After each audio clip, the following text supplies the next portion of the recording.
భారతీయ సినిమాను అంతర్జాతీయ స్థాయికి తీసుకువెళ్లిన బాహుబలి సిరీస్ చిత్రాలతో young rebel star Prabhas range ఎక్కడికో వెళ్లిపోయింది. బాలీవుడ్ అతడికిప్పుడు రెడ్ కార్పెట్ పరిచేస్తోంది. అయితే తనకు ఇంత కీర్తి ప్రతిష్టలు తీసుకొచ్చిన టాలీవుడ్ ను వీడేందుకు అతడు ససేమిరా అంటున్నాడు.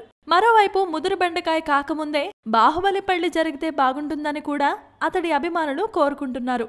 బాహుబలి 2 చిత్రాలతో పాటు అంతకుముందు మరో 2 చిత్రాలతో అతడితో కలిసి నటించిన బొద్దుగుమ్మ అనుష్కతో ప్రభాస్ పెళ్లి ఫిక్స్ అయిందని, త్వరలోనే వారిద్దరూ ఒకటి కానున్నారనే వార్తలు కూడా మొన్న మధ్య షికారు చేశాయి.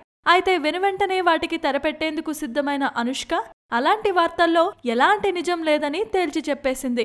అయితే ప్రభాస్ మాత్రం ఇప్పటిదాకా తన పెళ్లిపై గాని, అనుష్కతో తన పెళ్లిపై జరుగుతున్న ప్రచారంపై గాని స్పందించిన దాఖలాలే కనిపించలేదు. ఎంతకాలమని అతడిలా నోరు కట్టుకుని ఉండగలడు చెప్పండి? అందుకేనేమో ప్రభాస్ తన పెళ్లి గురించి మొదటిసారిగా నోరు విప్పాడు.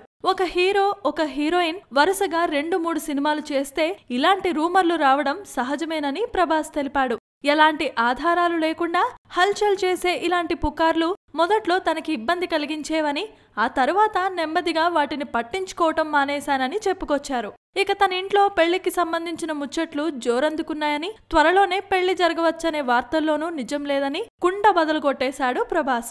ప్రస్తుతం తన దృష్టి అంతా సాహో సినిమాపైనే ఉందని, ఆ సినిమా పూర్తయిన తర్వాత పెళ్లి గురించి ఆలోచిస్తానని కూడా అతడు చెప్పుకొచ్చాడు. Please subscribe. Hi, it's me Purna. Please subscribe.